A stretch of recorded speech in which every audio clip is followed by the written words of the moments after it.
Nombre, chapitre 19. L'Éternel dit à Moïse et à Aaron, voici ce que prescrit la loi que l'Éternel a donnée. Parle aux Israélites et qu'ils t'amènent une vache rousse sans tache, sans défaut corporel, qui n'ait jamais encore porté de joug. Vous la remettrez au prêtre Éléazar. Il la fera sortir du camp et on l'égorgera devant lui. Le prêtre Éléazar prendra du sang de la vache avec le doigt, et il en aspergera 7 fois le devant de la tente de la rencontre. On brûlera la vache sous ses yeux. On brûlera sa peau, sa viande et son sang, ainsi que ses excréments. Le prêtre prendra du bois de cèdre, de l'hysope et du cramoisi, et il les jettera au milieu des flammes qui brûleront la vache. Le prêtre lavera ses vêtements, il lavera son corps dans l'eau, puis il rentrera dans le camp. Il sera impur jusqu'au soir. Celui qui aura brûlé la vache lavera ses vêtements et son corps dans l'eau.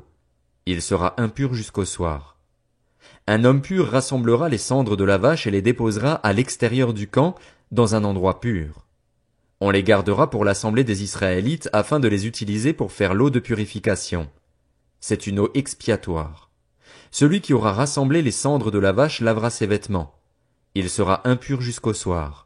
Ce sera une prescription perpétuelle pour les Israélites et pour l'étranger en séjour parmi eux. Si quelqu'un touche un cadavre, celui d'un être humain quel qu'il soit, il sera impur pendant 7 jours. Il se purifiera avec cette eau le 3e et le 7e jour, et il sera pur. En revanche, s'il ne se purifie pas le 3e et le 7e jour, il ne sera pas pur. Toute personne qui touche un cadavre, celui d'un être humain mort, sans se purifier rend impur le tabernacle de l'Éternel. Elle sera exclue d'Israël. Comme l'eau de purification n'a pas été versée sur elle, elle est impure et son impureté reste sur elle. Voici la loi. Lorsqu'un homme mourra dans une tente, toute personne qui entrera dans la tente ou s'y trouvera sera impure pendant 7 jours. Tout récipient ouvert, sur lequel il n'y a pas de couvercle attaché, sera impur. Toute personne qui touchera dans les champs un homme tué par l'épée ou mort de manière naturelle, des os humains ou un tombeau, sera impur pendant 7 jours. On prendra, pour la personne impure, des cendres de la victime expiatoire qui a été brûlée et on mettra dessus de l'eau vive dans un vase. Un homme pur prendra de l'hysope et la trempera dans l'eau. Puis il en aspergera la tente, tous les ustensiles, les personnes qui sont là ainsi que la personne qui a touché des os, un homme mort de manière violente ou naturelle ou un tombeau. Celui qui est pur aspergera la personne impure le 3e et le 7e jour, et il la purifiera le 7e jour. Il lavera ses vêtements, se lavera dans l'eau, et le soir il sera pur. Un homme impur qui ne se purifiera pas sera exclu de l'assemblée, car il rend impur le sanctuaire de l'Éternel. Comme l'eau de purification n'a pas été versée sur lui, il est impur. Ce sera pour eux une prescription perpétuelle. Celui qui fera l'aspersion avec l'eau de purification lavera ses vêtements, et celui qui touchera l'eau de purification sera impur jusqu'au soir. Tout ce que touchera la personne impure sera impur et, si quelqu'un la touche, il sera impur jusqu'au soir. Nombre, chapitre 20. Toute l'assemblée des Israélites arriva dans le désert de Tsin le 1er mois et le peuple s'arrêta à Kadès. C'est là que Myriam mourut et fut enterrée. Il n'y avait pas d'eau pour l'assemblée. On se souleva donc contre Moïse et Aaron. Le peuple chercha querelle à Moïse. Ils dirent, « Si seulement nous avions expiré lorsque nos frères ont expiré devant l'Éternel. Pourquoi avez-vous fait venir l'assemblée de l'Éternel dans ce désert? Est-ce pour que nous y mourions, nous et notre bétail? Pourquoi nous avez-vous fait quitter l'Égypte, si c'est pour nous amener dans cet endroit de malheur? Ce n'est pas un endroit où l'on puisse semer, et il n'y a ni figuier, ni vigne, ni grenadier, ni eau à boire. » Moïse et Aaron s'éloignèrent de l'assemblée pour se rendre à l'entrée de la tente de la rencontre. Ils tombèrent le visage contre terre et la gloire de l'Éternel leur apparut. L'Éternel dit à Moïse, « Prends le bâton et convoque l'assemblée, toi ainsi que ton frère Aaron. Vous parlerez au rocher en leur présence et il donnera son eau. Tu feras sortir pour eux de l'eau du rocher et tu feras boire l'assemblée et leur bétail. » Moïse prit le bâton qui se trouvait devant l'Éternel, comme l'Éternel le lui avait ordonné. Moïse et Aaron convoquèrent l'assemblée en face du rocher et Moïse leur dit, « Écoutez donc, rebelles, est-ce de ce rocher que nous ferons sortir de l'eau pour vous? » Puis Moïse leva la main et frappa 2 fois le rocher avec son bâton. Il sortit de l'eau en abondance. L'assemblée but, ainsi que le bétail. Alors l'Éternel dit à Moïse et à Aaron, puisque vous n'avez pas eu confiance en moi pour respecter ma sainteté devant les Israélites, vous ne ferez pas entrer cette assemblée dans le pays que je lui donne. Ce sont les eaux de Mériba parce que les Israélites contestèrent avec l'Éternel, et sa sainteté fut reconnue parmi eux. De Kadès, Moïse envoya des messagers au roi d'Édom pour lui annoncer, voici ce que dit ton frère Israël, tu sais toutes les souffrances que nous avons éprouvées.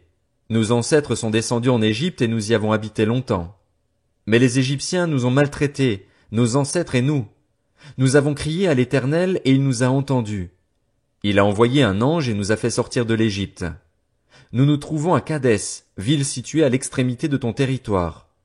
Laisse-nous passer par ton pays. Nous ne traverserons ni les champs ni les vignes et nous ne boirons pas l'eau des puits. Nous suivrons la route royale, sans nous en écarter à droite ou à gauche, jusqu'à ce que nous ayons franchi ton territoire. Édom lui dit, tu ne passeras pas chez moi, sinon je sortirai à ta rencontre avec l'épée. Les Israélites lui dirent, nous monterons par la grande route et, si nous buvons de ton eau, mes troupeaux et moi, j'en payerai le prix. Je ne ferai que passer avec mes pieds, rien d'autre. Édom répondit, tu ne passeras pas. Et il sortit à sa rencontre avec un peuple nombreux et puissamment armé. Ainsi Édom refusa d'accorder à Israël l'autorisation de passer par son territoire, et Israël fit un détour. Toute l'assemblée des Israélites partit de Kadès et arriva au mont Hor. L'Éternel dit à Moïse et à Aaron vers le mont Hor, sur la frontière du pays d'Édom, Aaron va rejoindre les siens. En effet, il n'entrera pas dans le pays que je donne aux Israélites parce que vous vous êtes rebellés contre mon ordre aux eaux de Mériba. Prends Aaron et son fils Éléazar et fais-les monter sur le mont Hor. Retire à Aaron ses vêtements et mets-les à son fils Éléazar. C'est là qu'Aaron s'en ira et mourra.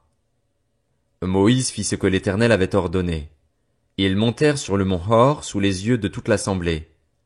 Moïse retira à Aaron ses vêtements et les mit à son fils Éléazar.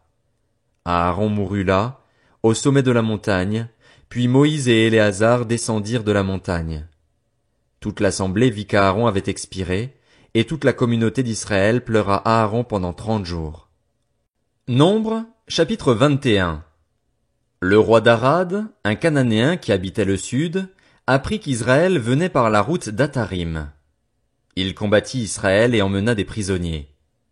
Alors Israël fit ce vœu à l'Éternel, si tu livres ce peuple entre mes mains, je vouerai ces villes à la destruction. L'Éternel exauça Israël et lui livra les Cananéens. On les voua à la destruction, ainsi que leurs villes, et l'on appela cet endroit Horma.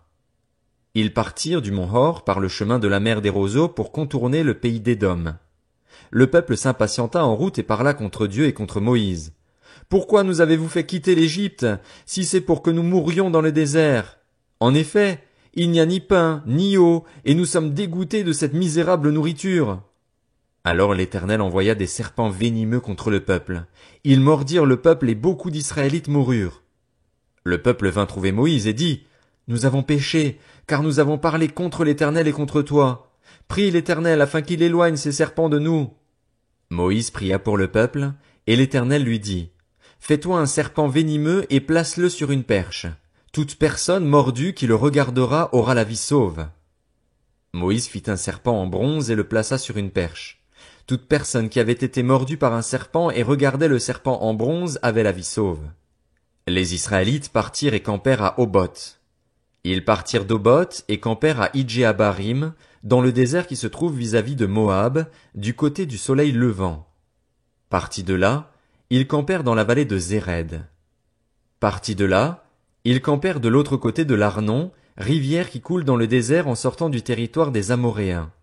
En effet, l'Arnon forme la frontière de Moab, entre Moab et les Amoréens. C'est pourquoi il est parlé, dans le livre des guerres de l'Éternel, de Vaheb en Supha et ses torrents, de l'Arnon et le cours de ses torrents, qui s'étend du côté d'Ar et touche la frontière de Moab.